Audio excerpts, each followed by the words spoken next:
Bom, em primeiro lugar, boa noite, meninos. Hoje nós vamos estudar uma civilização muito importante da antiguidade, que é os romanos. Nós vamos começar a estudar a Roma Antiga a partir desse momento. Nos nossos dois últimos encontros, nós estudamos a civilização grega, dedicamos um dia especialmente à cultura grega, toda aquela complexidade.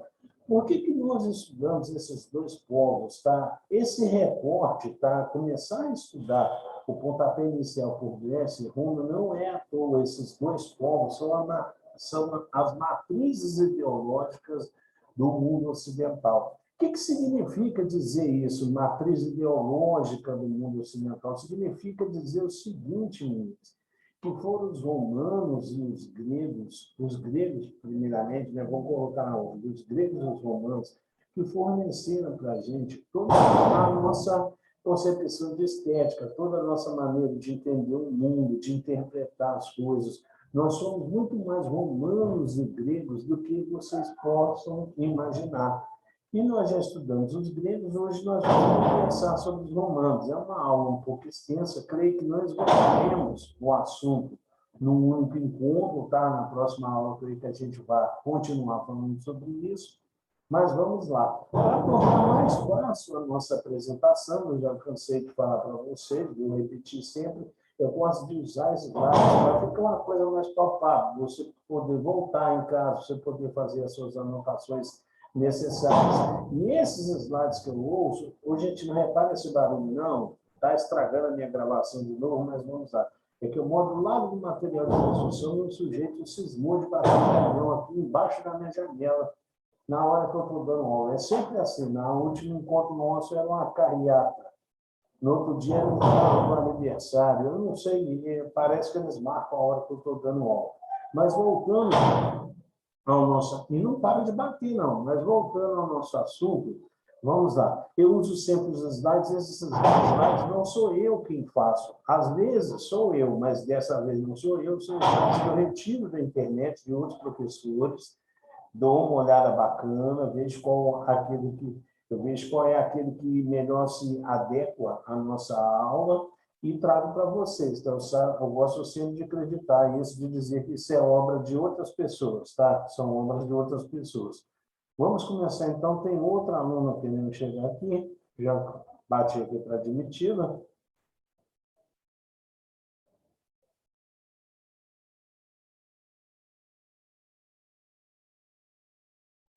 Vamos, então, começar a olhar os nossos slides. Vamos compartilhar uma telinha aqui.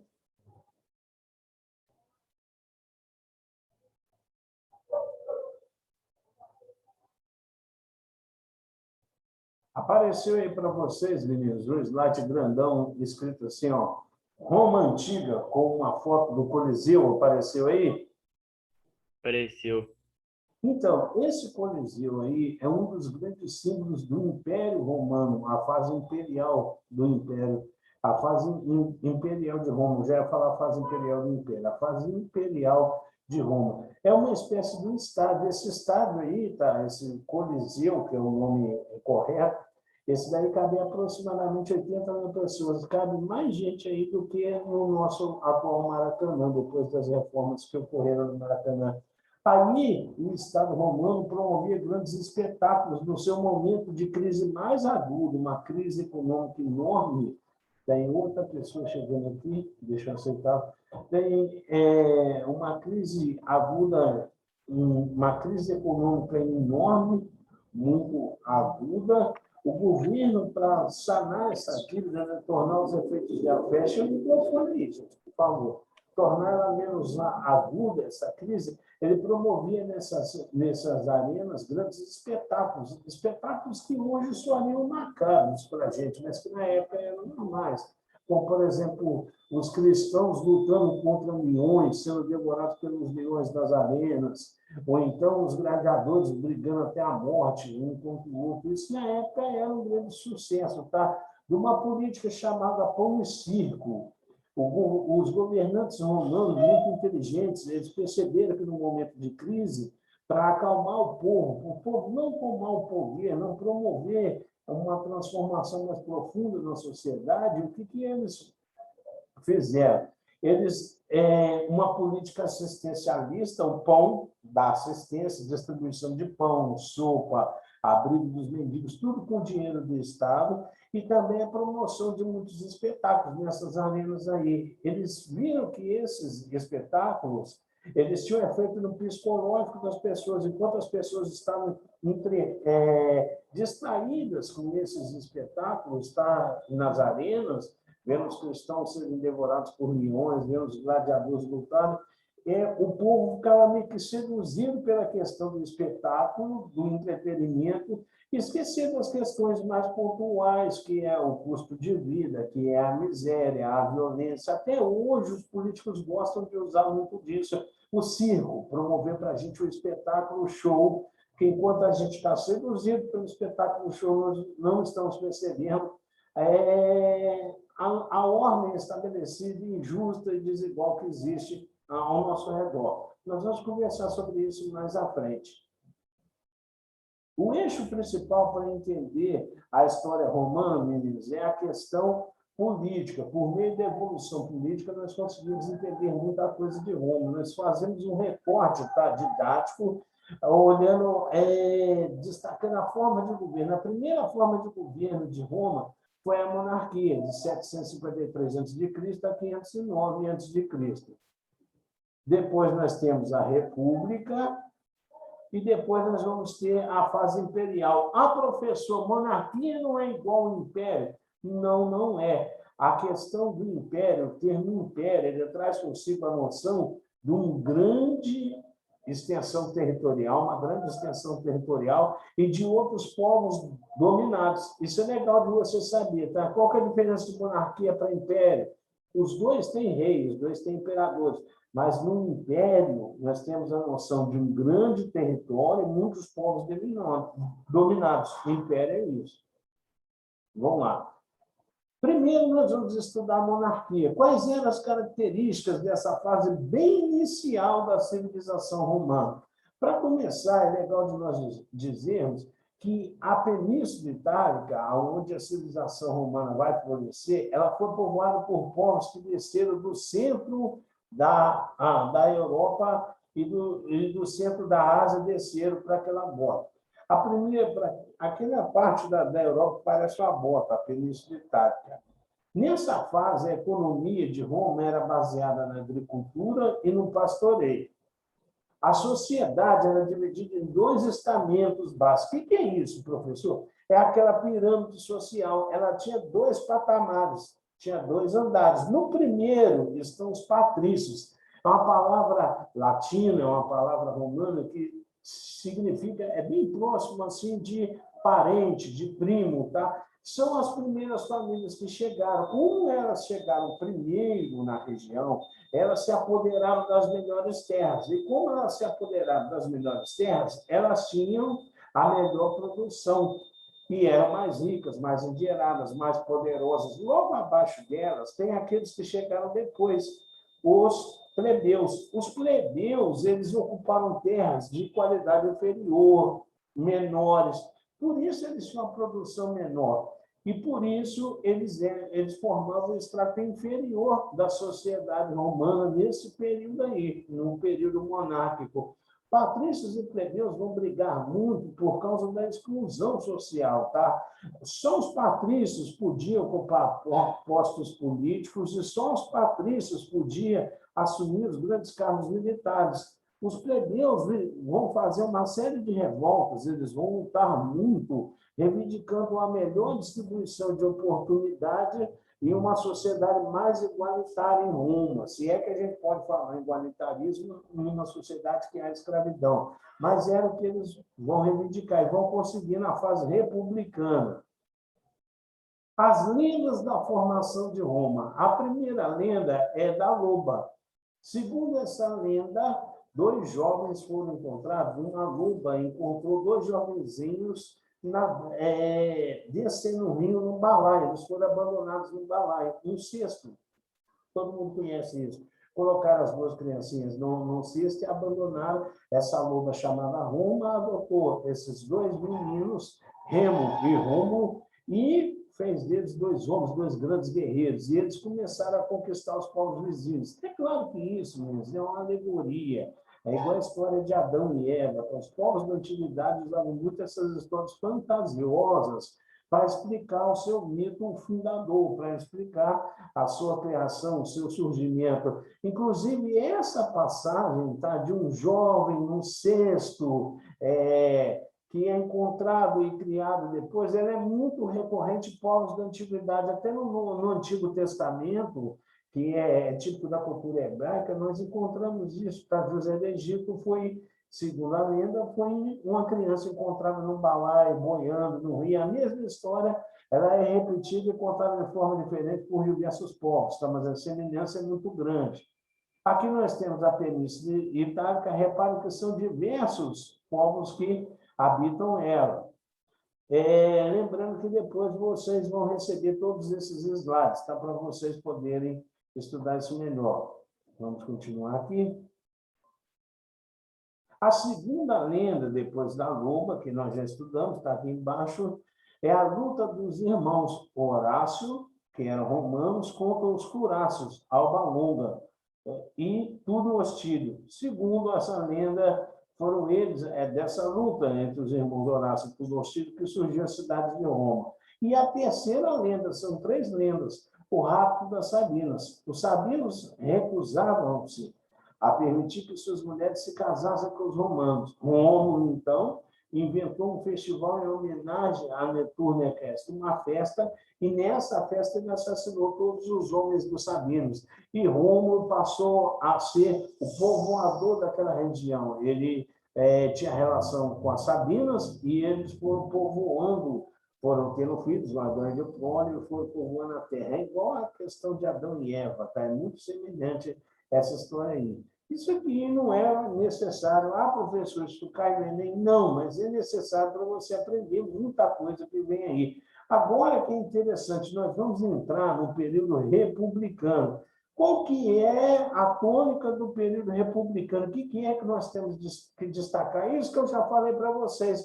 A luta entre os patrícios e os plebeus. Os patrícios, no topo da pirâmide, aquelas grandes famílias importantes, só eles podiam ter posto no Senado, só eles podiam ter posto de general, contra os plebeus. Os plebeus brigavam muito nesse período. Eles inventaram a maneira de protesto chamada greve, que é cruzar os braços. Todo mundo conhece uma greve. Eles vão fazer muitas revoltas por igualdade dos plebeus, e eles vão conseguir muita coisa. Esse quadrinho aqui é especialmente muito interessante para vocês saberem as conquistas dos plebeus durante o período republicano. Isso cai muito nas provinhas de vocês. Ó, vamos ver. A primeira grande conquista é o tribuno da plebe. Os plebeus conseguiram o direito de ter representantes no Senado. É uma grande conquista? É. E aqui tem uma pegadinha que cai muito nas provas, tá? Eu mesmo, quando eu era novinho, eu fiz uma prova e errei por causa disso aí. Eles colocam sempre aquelas questões de VOF, se a afirmativa é verdadeira ou se a afirmativa é falsa. Olha só, estou colocando vocês na cara do gol. Eles sempre perguntam o seguinte: é verdadeiro ou falsa a afirmativa de que os tribunos da plebe podiam vetar decisões do Senado? Aí eu pensei assim, é lógico que plebeu vai vetar a decisão do Senado. É claro que isso está errado. Aí eu marcava lá como falsa a afirmativa, depois eu fui saber que eu cometi um erro. O tribuno da plebe tinha direito de vetar decisões do Senado. Não esqueçam disso, tá, gente? Eu estou falando porque eu já corrigi N provas. Eu mexo com isso há 15 anos, eu já corrigi N provas que essa questão cai. O tribuno da plebe tinha o direito de vetar questões do Senado? Sim, possuía essa prerrogativa, tá? É uma grande conquista dos plebeus, ter um órgão de representação dentro do Senado. Segunda questão importante, segunda conquista importante, a lei das 12 tábuas. A partir desse momento, 450 a.C., as leis passaram a ser impressas. a ser escritas. Antes, a lei passava de uma geração para outra por meio da oralidade. As pessoas iam falando a lei não estava escrita em lugar nenhuma. E era uma briga dos plebeus que essa lei fosse escrita. Ah, professor, qual que é a importância de a lei ser escrita? Todas, toda a importância. Com a lei escrita, nós já temos N interpretações, bilhões de interpretações. Imagine só a lei sendo passada por meio da oralidade. É claro que com a lei sendo oral, os patrícios sempre a manipularam, sempre a subverteram, sempre usaram esta mesma lei em seu favor, em seu benefício. Por isso que os plebeus queriam que a lei fosse escrita e conseguiram. É uma grande conquista dos plebeus. Outra lei importante, a lei Caronéia. Ela permitiu o casamento entre plebeus e patrícios, tá? A chamada convivência patrícia. Outro ponto importante, a lei Licínia. Um dos dois cônsules deveria ser plebeu. E eles conseguiram também, deixa eu ver se ainda está aqui escrito, o plebiscito. Os plebeus passaram a ser consultados por uma série de decisões importantes que aconteciam nos comícios. E tem uma lei que não está no slide, mas eu quero que você saiba, os plebeus também conseguiram acabar com a escravidão por dívida. A civilização romana, principalmente nessa passagem entre a monarquia e a república, ela era muito dependente das práticas escravistas. Ela era muito dependente de escravos. Como é que você se tornava escravo no Império Romano? De duas maneiras possíveis. Ou por meio das guerras, os romanos conquistavam o seu povo, poupavam a sua vida e te escravizava, ou então por meio de dívidas. Quem mais virava escravo por meio de dívidas, logicamente, eram os plebeus. Então, eles queriam extinguir essa lei. E eles conseguiram. Tá? A partir de agora, plebeu não vira mais escravo por dívida. Graças a essas conquistas dos plebeus, a sociedade romana se estabilizou e a pirâmide ficou mais complexa. Se lá no período monárquico era só patrício e plebeu, agora ela tem no topo o patrício, embaixo os plebeus, que é muito próximo do que hoje, 2021, nós conhecemos como uma classe média. Embaixo nós temos os clientes, que eram estrangeiros, principalmente os clientes, e, por último, os escravos, uma grande massa de escravos. E os escravos, guardem essa frase minha, é o câncer do Império Romano, porque eles dependiam muito de escravos. E como os escravos vinham da guerra, eles tinham que fazer guerra praticamente todo dia. Tá? Isso vai ser um grande problema para os romanos futuramente. Tá? Mas, por hora, eles não estão preocupados com isso.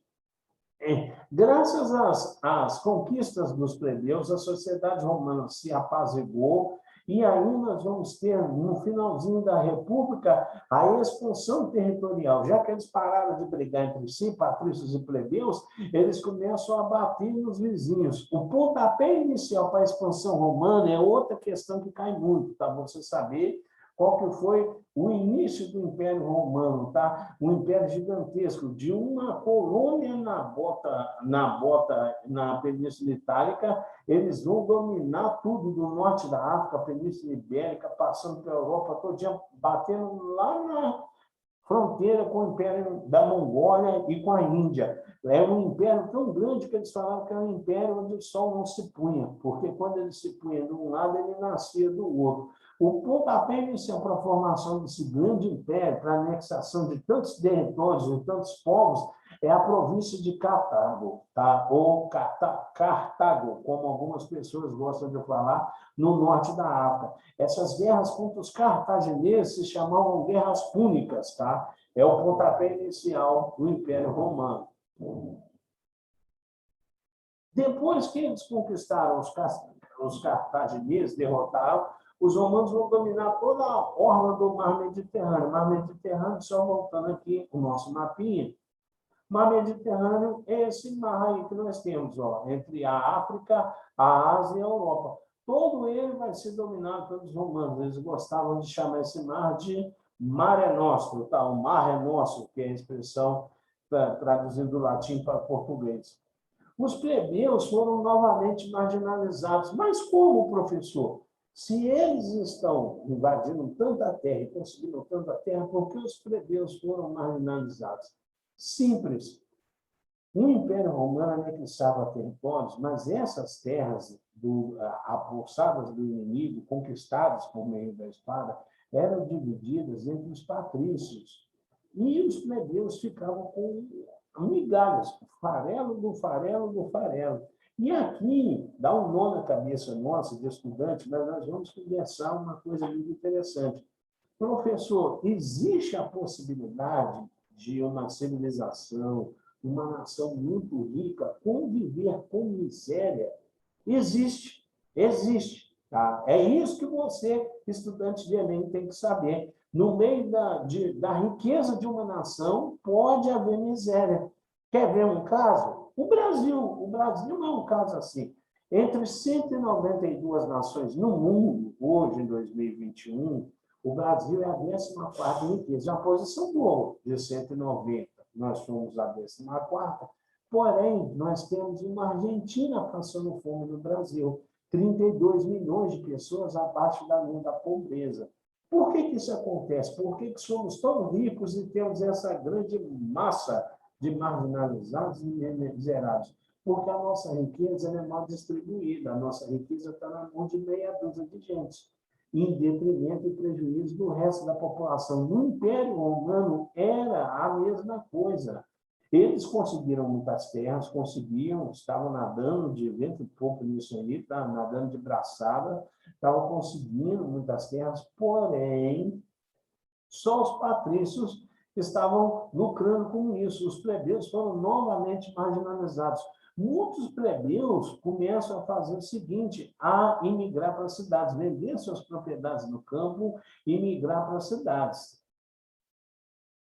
Nesse contexto de crise econômica, porque os plebeus começam a migrar para a cidade, surgem 2 tribunos da plebe muito importantes, os irmãos Graco. O tribuno da plebe é um órgão de representação dos plebeus, eu quase quebro a língua para falar nessa palavra, no Senado romano. Quem são esses 2 irmãos Graco? O primeiro é Tibério Graco. Ele propôs uma lei agrária, reforma agrária, distribuição de terra entre os pobres e os plebeus, que estabelecesse a divisão das terras públicas. O que aconteceu com ele? Foi assassinado. O que sempre acontece com quem fala em reforma agrária na história da humanidade, tá? Morre assassinado. O irmão dele, Caio Graco, fez 2 leis importantes. A lei frumentária, ela concedia o pão dos armazéns do Estado, do governo, ao povo, por um preço inferior do mercado, e a lei viária, que determinava a construção de obras públicas para empregar os desocupados. Ele foi assassinado por um escravo. Repara que os 2 tentaram combater a pobreza e os 2 foram assassinados. Vamos continuar aqui. Agora, meninos, nós vamos ter um slide aqui que eu vou pular propositalmente, que é o seguinte. Vocês vão entender por que eu vou pular esse slide aqui. Eu pulei aquele slide porque passa a formação do Império por meio da questão política, que não é o nosso interessante de você. Aqueles slides depois eu até mando para vocês, mas fala assim, Marco Antônio casou com Cleópatra, os 2 se juntavam, para ele Júlio César, essa questão não é importante para nós isso. E é uma quantidade de números tão enorme que ia dar um nó na sua cabeça, tá? Fica difícil, a matéria fica enfadonha, fica pesado da gente estudar. Então, e não é tão relevante assim para nós entendermos o que vai se passar. Por isso eu pulei propositalmente aquele slide ali. Agora nós vamos falar do Império. Quando fala do Império, você tem que ter essa noção de muitos povos dominados, muitas terras anexadas, muitas fortunas. O primeiro grande governante vai ser esse sujeito aqui, ó, Caio Otávio. É durante o Império Romano que acontece o nascimento de Jesus. Jesus Cristo nasce em uma província do Império Romano, no Oriente Médio, chamada Galileia. Beleza, tudo jóia? E o cristianismo também vai se formar aí.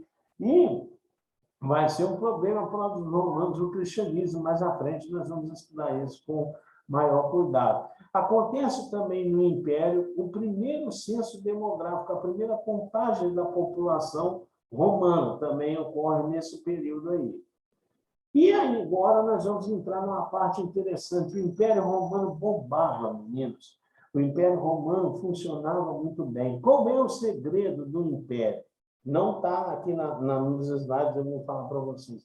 Por que o Império Romano funcionava tão bem? A primeira coisa que os romanos fizeram foi um grande sistema de estradas cortando a Europa todinha. Na época tinha um ditado que falava assim, ó, todos os caminhos levam a Roma. Havia uma grande rede de transportes, isso facilitava muito a escoação de riquezas e de informações. A principal estrada dos romanos se chamava Via Ápia. Outro segredo dos romanos, eles respeitavam muito os costumes das colônias dominadas.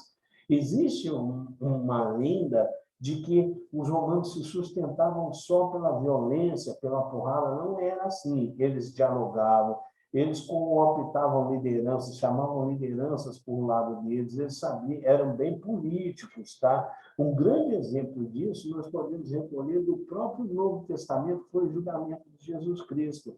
Jesus Cristo, chegou mais gente. Jesus Cristo, quando ele foi julgado pelos judeus, eles levaram ele a um funcionário do Império Romano, chamado Pôncio Pilatos. Pôncio Pilatos, segundo a Bíblia, ele conversou com Jesus Cristo, depois ele falou assim com os doutores da lei, os fariseus, olha, eu não vejo nada de errado nesse homem, Jesus Cristo. Porém, se é costume de vocês matar alguém na Páscoa, eu lavo as minhas mãos, mas eu não vejo nada de errado nele. Ali nós pensamos, nesse momento, né, algo de religião não, nós pensamos nesse momento a maneira dos romanos de agirem com os outros povos. Repara que Pilatos podia falar, não vai matar e pronto. Mas ele sabia que ele ia indignar aquele povo todo. O que ele fez? Ele achou mais prudente deixar que eles praticassem o costume antigo deles, que é matar o preso no dia da Páscoa. Então ele falou, já, eu não vi nada de errado nesse homem, mas vocês querem matá-lo, eu lavo as minhas mãos, é o comportamento dele.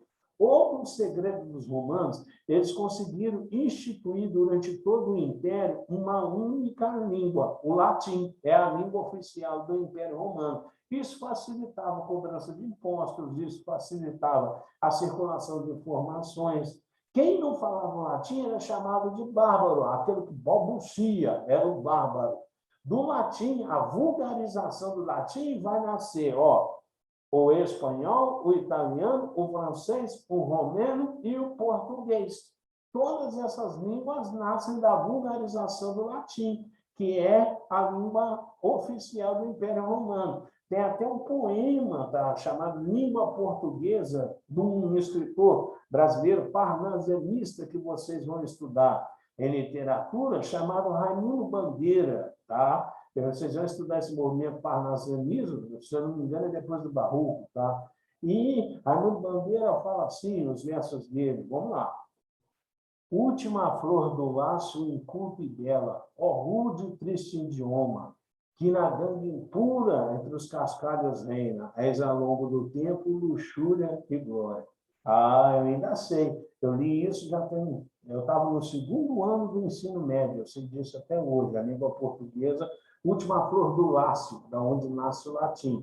Então, eles conseguiram instituir um único idioma no Império inteiro, isso facilitava, já falei, a cobrança de impostos, a dominação, o mesmo sistema de pesos e medidas, e o principal, que é o poderosíssimo exército romano. O exército romano era o mais organizado da antiguidade, ele tinha equipamentos que ninguém tinha. É legal vocês assistirem o filme Gladiador, filme batido, né? É legal vocês assistirem depois dessa nossa aulinha. E é o único exército remunerado da antiguidade que recebia. O soldado romano, ele recebia um punhado de sal como salário. Daí vem a palavra salário, porque ele recebia o soldo, que também é derivado de sal, o pagamento dele, o soldo era o sal. Daí vem a palavra salário. Está vendo como é que nós devemos muito mais aos romanos do que vocês possam imaginar? Além disso, de ganhar um soldo, um salário, o soldado romano também ele tinha direito a uma parte das terras conquistadas. Isso fazia com que os soldados romanos, os guerreiros romanos,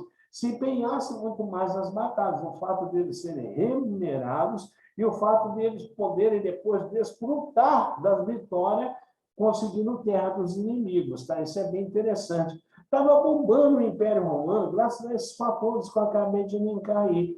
Porém, acontece o inesperado, a Pax Romana.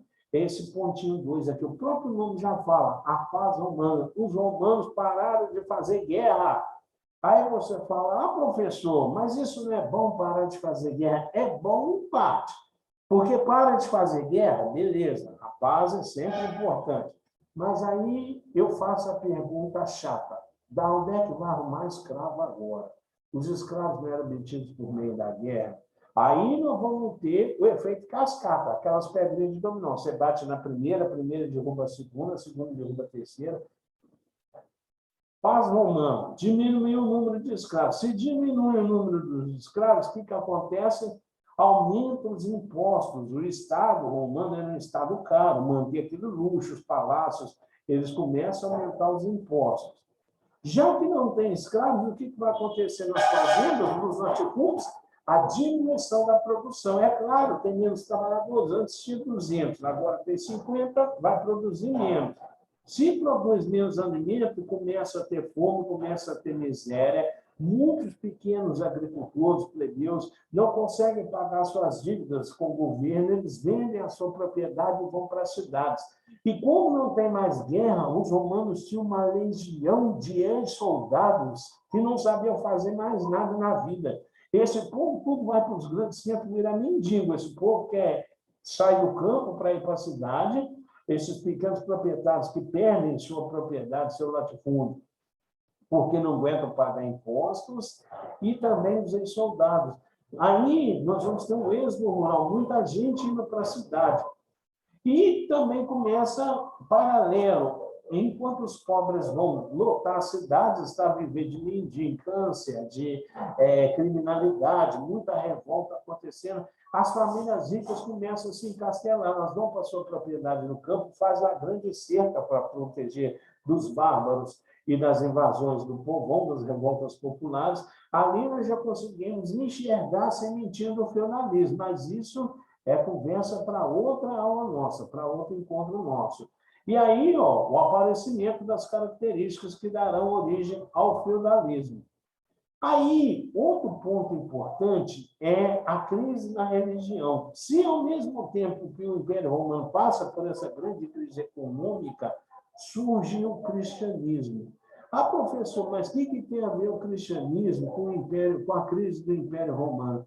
Por que os cristãos eram perseguidos pelo imperador? Pelo seguinte, meu tempo está acabando aqui, já apareceu o reloginho, mas vamos lá.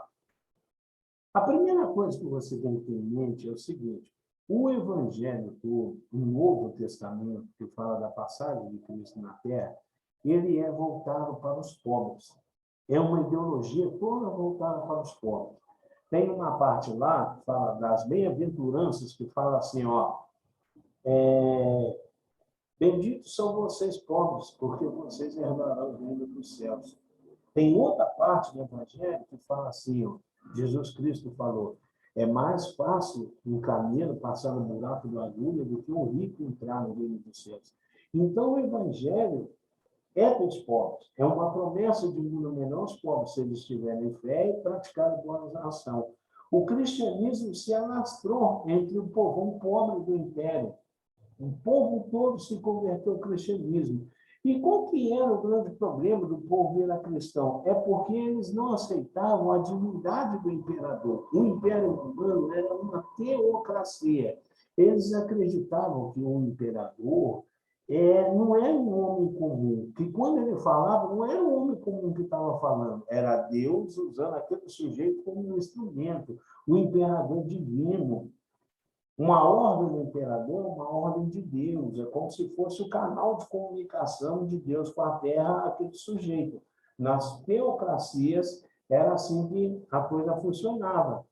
Os cristãos não admitiam isso, os cristãos não admitiam essa pseudo-divindade do imperador, eles se recusavam a pagar impostos ao imperador.